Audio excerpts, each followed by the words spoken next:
This is the Proactive Mindfulness podcast hosted by Serge Pringle. This episode is different from usual. It is not a conversation. It is a mindful reflection on power, vulnerability, and our shared humanity, looking beyond bluster to see the complexity of what is in front of us.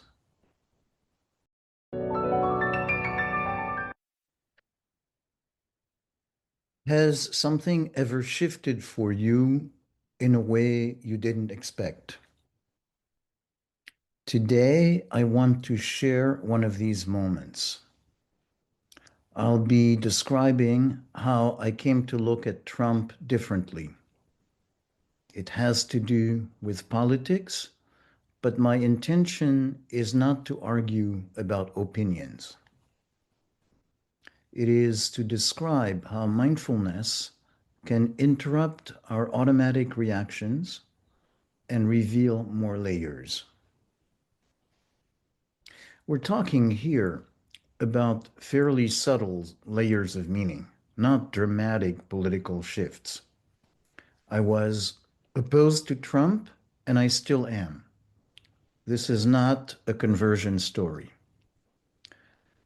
What I want to describe is how my sense of him as a person has shifted and how it puts politics within a different context. So let me tell you what happened. It started with me being very upset about the Iran war on so many levels. At the very end of the day, when he was about to annihilate a civilization, Trump decided that he had already won. He literally said that he had achieved regime change and that Iran's new leadership was reasonable. Huh? After wasting tens of billions and unleashing misery on the world, he turned on a dime and went into full gaslighting mode. I felt outrage, a lot of restless energy inside with no place for it to go. I wanted to find a way to channel it. And so I thought about turning it into creative energy, finding words and pictures to create a meme. Putting something in the form of a meme is a useful exercise because it forces you to simplify an idea to its essence. The notion I wanted to express was that for all its scariness, Trump's bluster was mostly pathetic. It reminded me of when the Wizard of Oz was revealed to be a little man behind the big shadow. And so I came up with a notion of a photo where he looks scary and juxtaposing it with the text, scary does not mean powerful. I searched for photographs that would show an angry, snarling Trump. I chose one and worked with it to create the meme. Then I looked at the result. And I noticed that in the process of paying attention to the design, something had shifted in the way I had been looking at Trump's picture.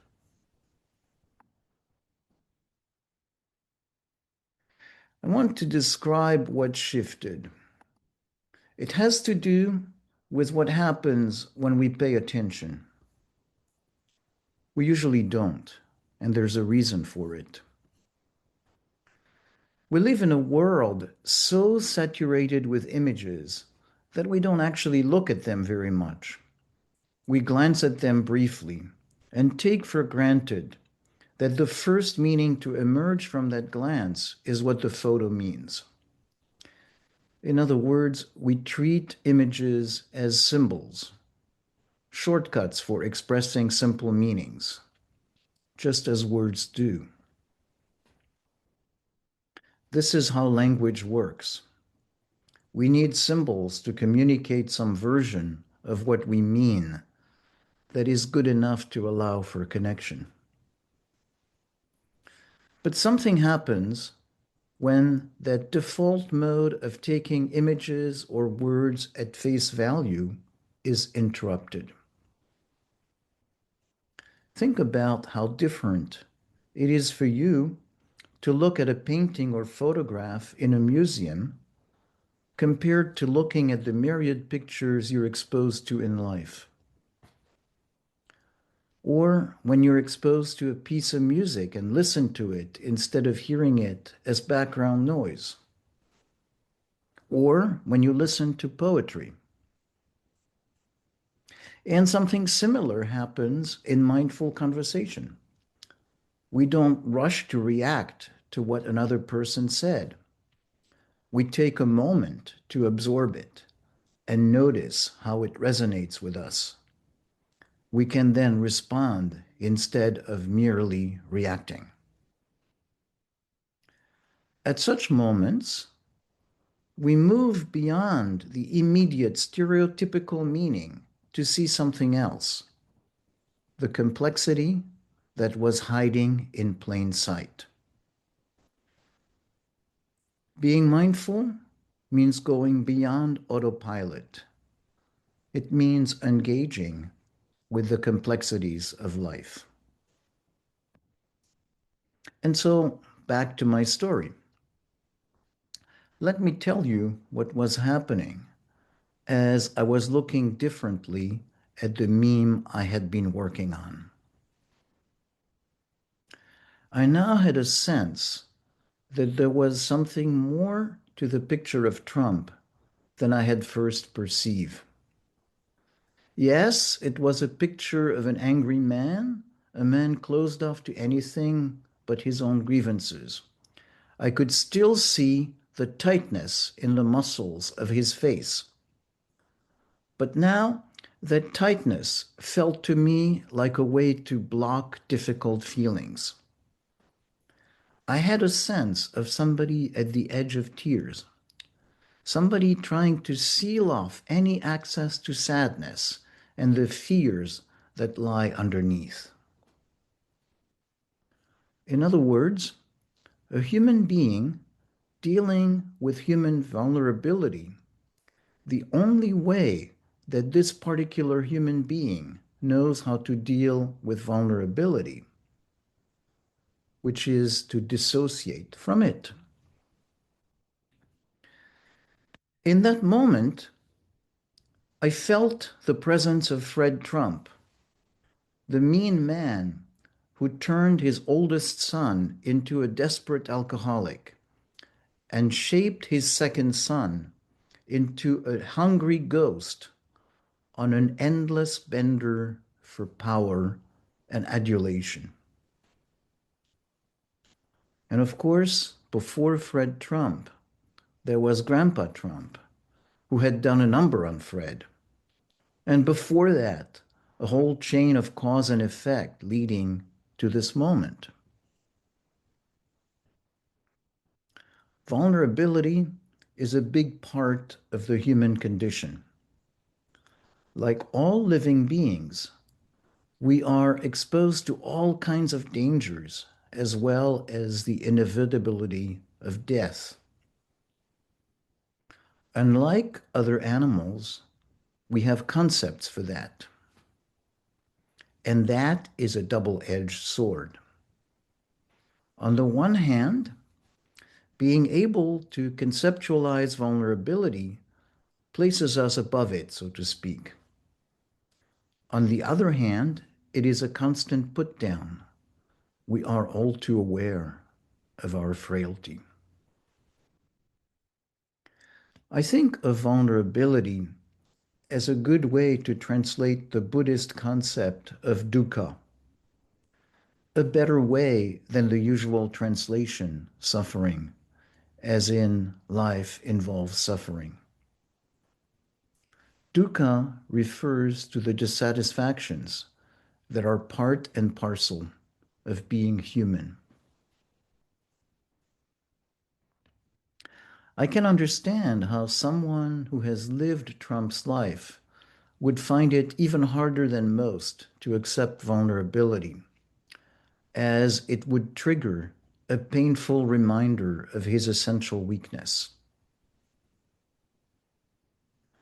Having compassion for Trump's suffering does not in any way mean condoning his behavior or even accepting it.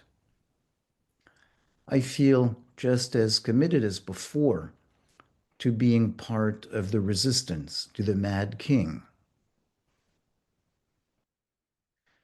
If anything, compassion may strengthen my resolve, because now there's an added dimension to it.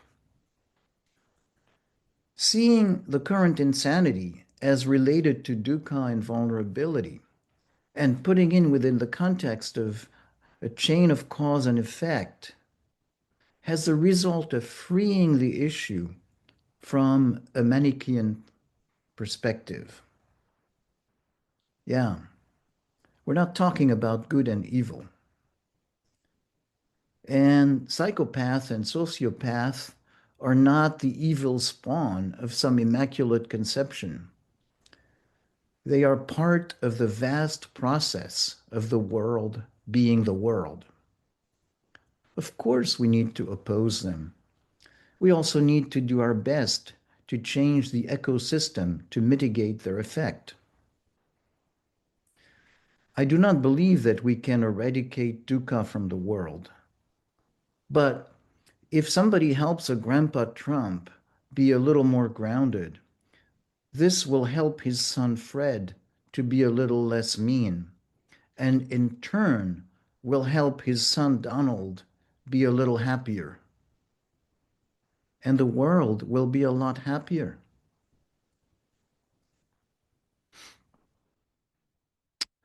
So now I want to take a moment to reflect on the process that I just described.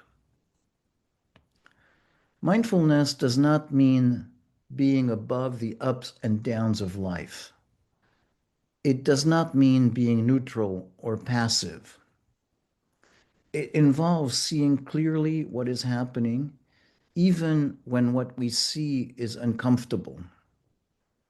Among other things, it may remind us how little power we have. But the promise of it is that it can change the quality of our engagement with the world. We are now in a better position to direct our efforts where they may be productive instead of tilting at windmills.